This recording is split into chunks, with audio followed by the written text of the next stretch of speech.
საქართველოს ჯანდაცვის მინისტრის მოადგილე მარიამ ჯაშმა ქობულეთისა და ხელვაჩაურის სოფლების ექიმებს სამედიცინო ჩანთები და შესაბამისი დოკუმენტაცია გადასცა.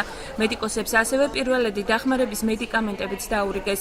მინისტრის მოადგილე ექიმებს აჭარის სოციალური მომსახურების სააგენტო შენობაში შეხვდა და მათი პრობლემები მოისმინა.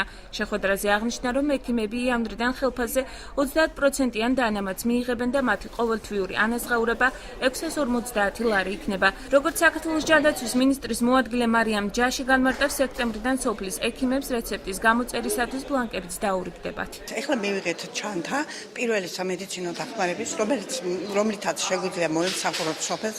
შიგნით არის პირველადი სამედიცინო დახმარების თითქმის ყველა საშუალება. ეს ძალიან მნიშვნელოვანია, მანამდე ასეთი რაღაცა არ ქონდა.